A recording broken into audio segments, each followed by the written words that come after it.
I'm going to kill myself tomorrow, /x/. I'm also sending 3 packets of copied information to the media, 1 to CNN, 1 to MSNBC, and 1 to Fox News. You all will have to see which one tells the truth about the information they receive and who doesn't. I trust 4chan to do this because of our history of releasing legit info in the face of mass media cover-up. I have been a professional driver/security guard for a circle of very wealthy people for almost 8 years. I started by working the door at a private gentleman's club outside of the DC area. From that job I was introduced to some employment managers for Jeffrey Epstein. Because I had experience as both a cab driver and a bouncer, as well as always overlooking and keeping my mouth shut about the drugs and prostitution my employers at the club profited from, they thought I'd be a good fit to work the weekends for Mr. Epstein.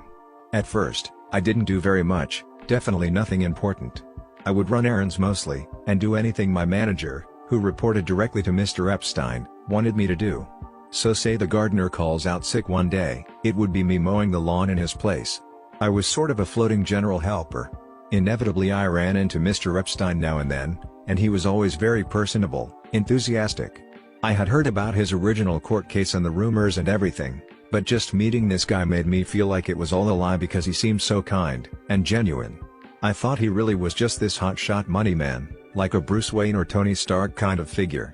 And I think, ultimately, that's how he wanted us all to see him. His God complex was, to say the least, very developed.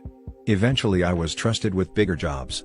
I think I got a good reputation because I cleaned one of Mr. Epstein's bedrooms one day. There was, to my dismay, a mixture of shit and comb on the bedsheets. I dealt with it professionally, and I didn't say anything. I knew by then that someone is always watching.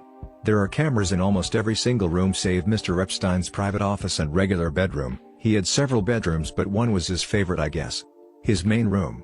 I never mentioned it to anyone, but I still got a thank you from my manager for being discreet. One day, I was asked to go pick up a masseuse from a bus station. I didn't ask her age, I knew better, but she couldn't have been older than 16. I got a really bad feeling in my stomach because at this point denying Mr. Epstein's tastes would be borderline irrational. I did my job, though. I took her to his house and a few hours later I took her back to the bus stop. She was crying, and I didn't talk to her about it. A few weeks later, I did it again. Now my manager tells me that Mr. Epstein would like me to take over all of his various pickups and drop-offs. They called it cutie duty, fucking barf. But it was more than just girls. I would pick up drugs and other assorted packages, most of which I had no idea the contents, but as far as I was concerned, the less I knew the better. I was getting paid very well for the amount of work I was doing. In a given day I spend 3, maybe 4 hours doing anything that could be considered work. The rest of the time I either sat in my car browsing 4chan on my phone or inside pretending like I was rich and this was my house. For this I was being paid $75,000 per year, more than I had ever even hoped to have made in my whole life. When I took over doing most of the driving it went up to $115,000. Every time my job became more illegal, the money would get better. That's his tactic. He knows that people will do just about anything, for the right price. I just want people to know, I guess, call it a public confession because I'm guilty. I guess I don't care that much because I'm gonna be dead. I've done things I can't forgive myself for, and I think they'll have me killed anyway. I'm going to do it on my terms. Anyway, Mr. Epstein is very shrewd. He pays you a lot, but not enough for the shit you have to do. And he tries to find the absolute least amount he can pay to keep you doing it. For me, disgracefully, that was around $150,000. I stayed on cutie duty for about 4 months. Then Mr. Epstein took a trip abroad and he loaned me out to another family, the Romneys. Now, keep in mind, I never met Mitch Romney and I don't think I even worked for him, I just worked for the family. I reported to an employment manager as usual. I was tasked with driving a young man, named Cole, around wherever he wanted. Cole was probably 22 and already his license had been suspended for drunk driving. He lived in a huge house out in the middle of nowhere outside Boulder, Colorado. Man, it was beautiful. If I could have stayed there forever I would have. I suspect it was a vacation cabin, mansion, owned by his parents, but I digress. Every weekend we would drive into the city, he would get shit-faced drunk, find a woman or prostitute and I'd take us all back home. Cole was a total piece of shit. If you remember Scumbag Steve, just imagine if Steve's parents were multimillionaires if not billionaires and you get the idea. So one Sunday morning, After a typical Saturday night I report for duty 8 a.m. sharp, knowing damn well that Cole isn't going to drag his ass out of bed until at least 3 p.m. Here he comes hobbling down the driveway in his socks to my car. He usually texts when he's up and I come inside and start cleaning up his messes. No text today. He comes over to the car as I'm stepping out. He says, hey buddy? We kinda got a problem, but it's not that big of a deal. Okay, what? Let's see it. We go inside, upstairs to his bedroom. His girl from last night is laying face up, and her open mouth is pooled with vomit. She is most definitely dead.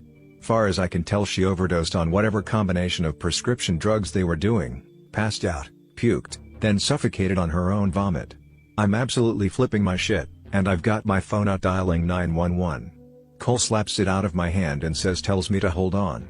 He says he can't get in trouble because it will look bad on his family. I said, Cole, you've already been getting into trouble. He says he knows, just not this kind of trouble. He says I'll get a big bonus if I just deal with it myself. Now, I'm way out here in the middle of nowhere, and the implication from day one of my employment in this circle has been that if I mess up I might suffer harsh consequences. I know what I did here was wrong.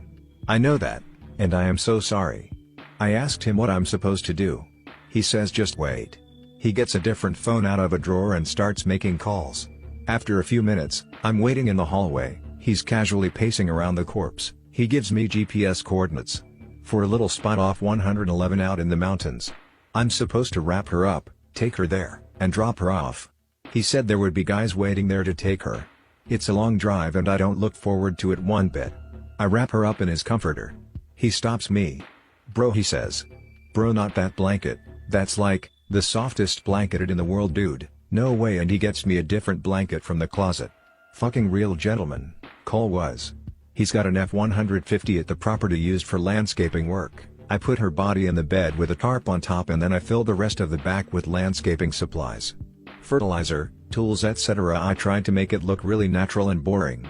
I'm shitting bricks. I can't believe I'm actually doing this. But he's promising me that if I get busted I'll have the best lawyers money can buy, and I believe him. She's dead already anyway, and it's unlikely he would even get into any real legal trouble, just bad press. So what's the difference?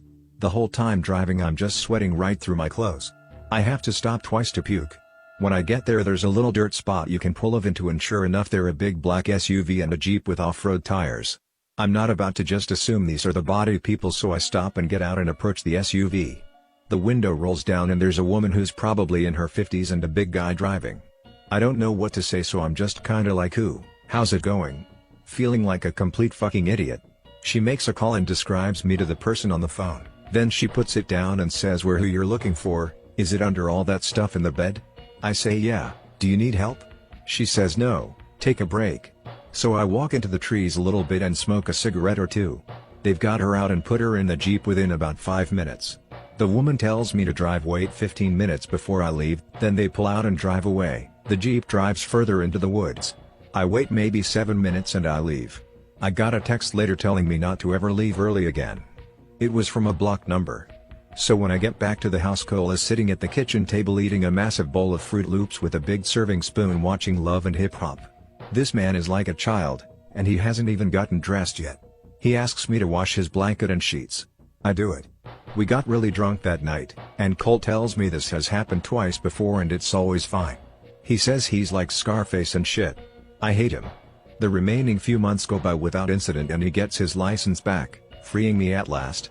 Mr. Epstein doesn't need me at this time, but I do get referred as a reliable driver to the bigwigs at Def Jam Records, who assigned me to work on Rihanna's crew while she promoted Talk That Talk, at the time her 6th and newest album.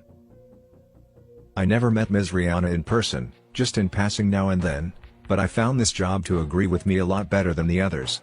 I drove a van stacked with promotional gear from city to city while she toured.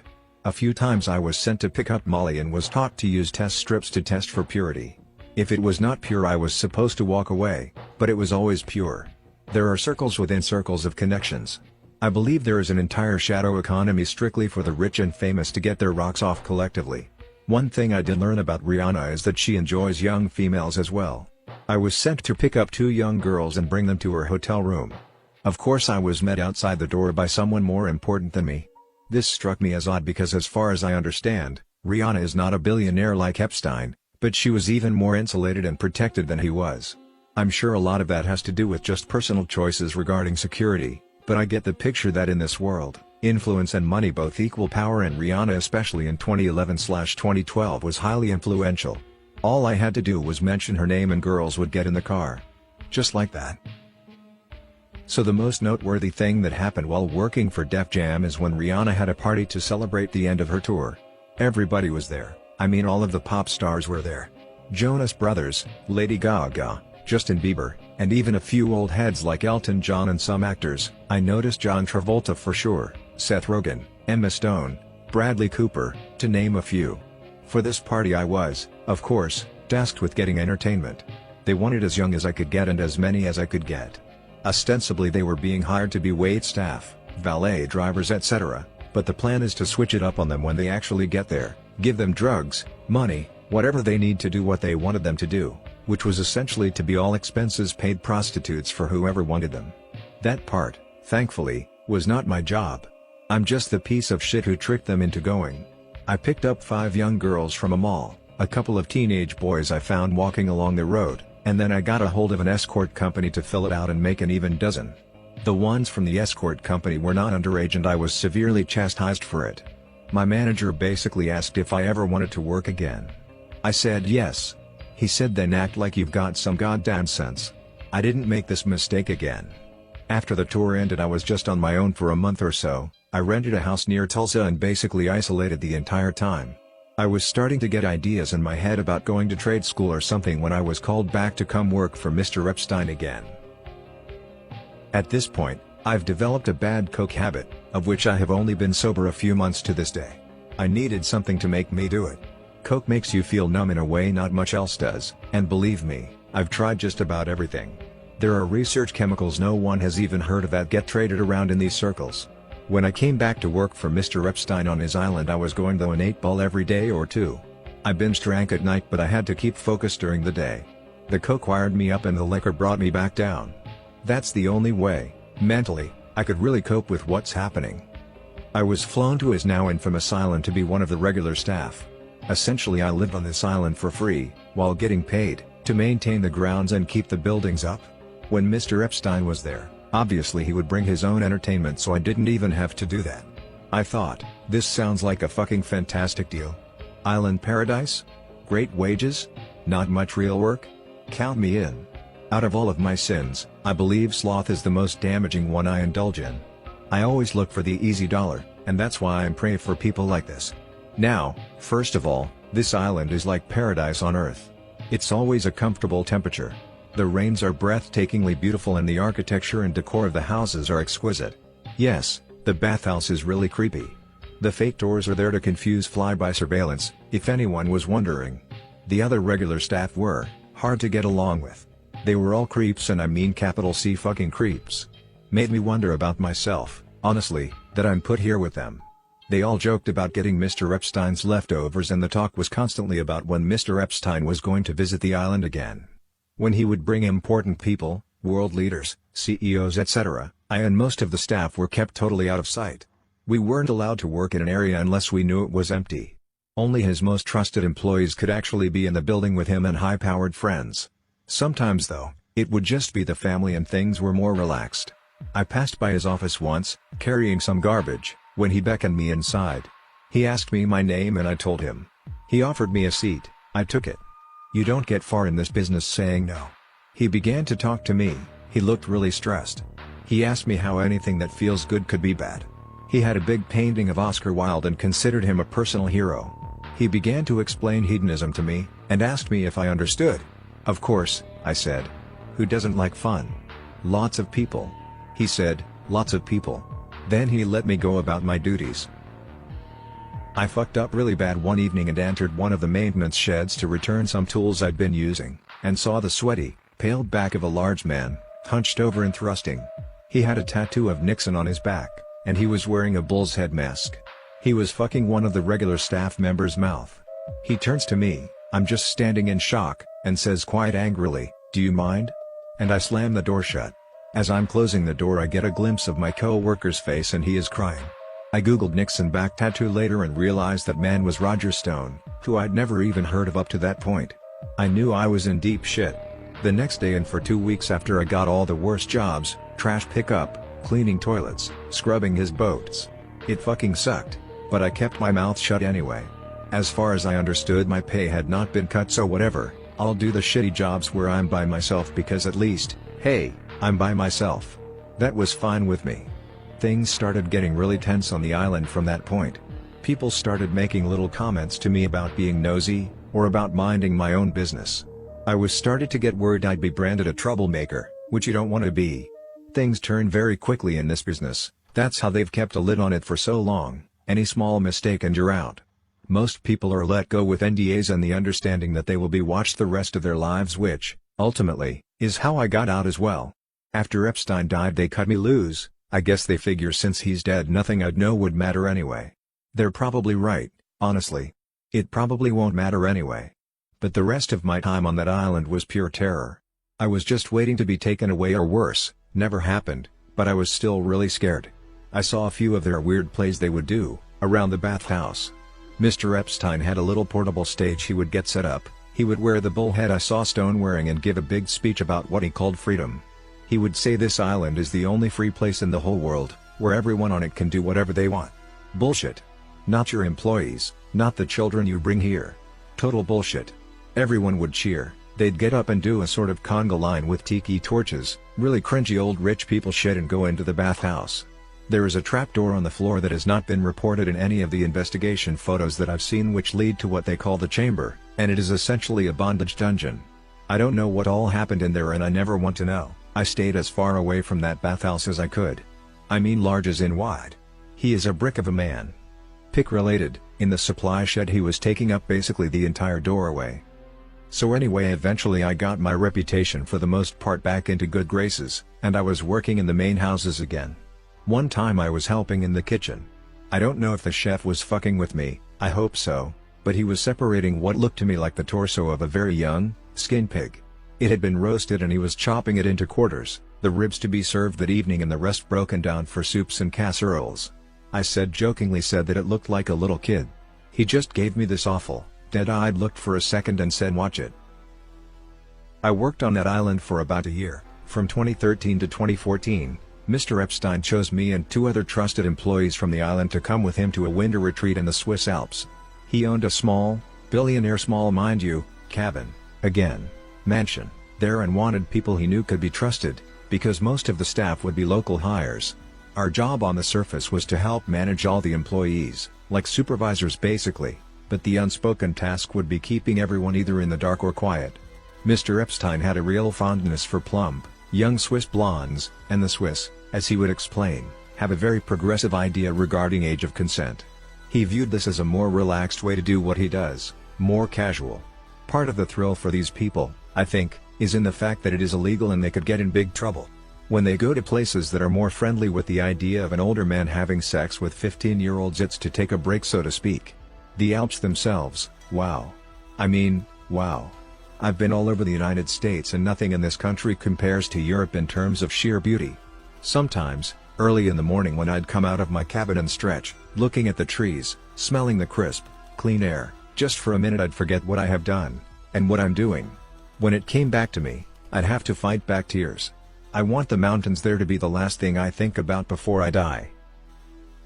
So I've not been there 3 days when, while me and the 2 from the island are doing bumps of coke off a butter knife in the lower garage, a boy maybe 14, skinny, blonde, pale and naked comes through the doorway right towards us. He's speaking French, but I think I got the gist of what he was saying. He was asking for help. He looked hysterical. Immediately my 2 friends were out of there and I shouldn't have been far behind. I told him, "Calm down. Calm down, it's okay, I'm gonna help you." I just wanted him to feel better. This all took maybe 30 seconds before one of the nannies came in. He looked at her, confused, and I get the picture he was trying to decide if she could be trusted. She couldn't. She shushed him and put her jacket over him and took his hand. She was speaking French as well and it sounded like a mother consoling a frightened child. She led him back into the house. I did not see him again. I never mentioned it to anyone, and nobody ever mentioned it to me. During my last couple of weeks there I witnessed firsthand the murder of an independent journalist. I don't think he was actually a journalist, I think he had maybe a blog or a YouTube channel, but I had never heard of him and don't know his name, so I don't think he was anyone with any real connections. He was one of the local hires, a dishwasher, but he was seen with a cell phone, out, possibly recording. Me and the other two from the island were asked to go check it out. So we go get the guy and ask him to empty out his pockets. Sure enough, he's got a phone. We told him to unlock it, he wouldn't. One of the other guys made a call, came back, and slugged him directly in the nose. I think he broke it because there was blood just pouring out and the guy started screaming. I don't think he'd ever been hit before, but me and the other guy held him down. Fuck it, I'll say their names. It was Daniel Robinson from South Florida and Marcus Harper from Nevada. Marcus and I were holding him down and Daniel punched him again and told him to unlock his phone. He complied this time, and sure enough there were pictures and videos from inside the house. We knew he hadn't sent anything out because only wired connections worked there. I guess they had signal jammers or something, or maybe because it was just so remote, I don't know. Anyway, Daniel makes another call and tells us to take him outside into the woods. I think we're just gonna threaten him and make him sign an NDA, but Daniel took his belt off and strangled him to death. We had to put his body up in an outbuilding because the ground was frozen. We put him through a wood chipper and then burned everything to ash. There were bits of charred bone left over when I swept it all into a trash bag and threw it out with the regular garbage. This, above anything else, I feel the most guilty for. After that, if I wasn't in before, I was definitely in now. Me, Marcus, and Daniel. The three fucking stooges from hell. Daniel had been in the military and I think he had a few screws loose because he always had a temper. He became the go-to guy for the really dirty shit. I started working for Mr. Epstein directly after this. He would confide in me sometimes, when he was very high, about how nothing really makes him feel good enough. He told me once that he hasn't felt happy in years. I wish I had had the stones to tell him that this life he is living is only bringing him down. For a brief moment, I felt empathy for this man. I think that, too, was part of his game though. I don't think he has ever had a single genuine feeling in his life outside of sexual gratitude. He never mentioned the journalist to me. It was like it never happened, but we both knew that was the reason I was now working directly for him. Listen, I think I've said about all I care to right now. I'm going to go get a bottle of something before all the stores close.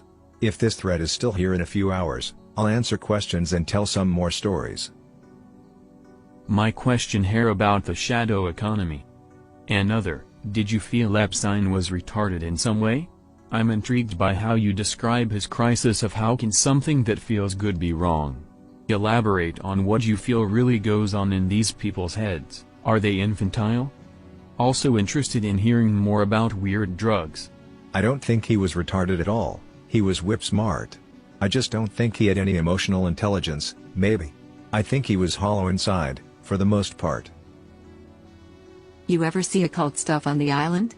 Robes, pentagrams, rituals, that kind of shit? They called them plays in theater, but from my eyes, yeah, I would say the speeches and stuff I saw looked a lot like rituals. The bull's head mask was scary. I mean, it was a rubber mask for sure, but whoever spoke would wear it all night. After they would come up out of the chamber, the masked person would roam the island all night, and it was generally understood that you were to avoid them at all costs. When they wear the mask, they're like animals, they just wander around from one carnal satisfaction to the next. Food, sex, sometimes violence, whatever. And they could do whatever they want. If they came to you and told you to suck their dick or whatever, you have to do it. It never happened to me, thankfully, but I made sure on those nights to stay out of sight.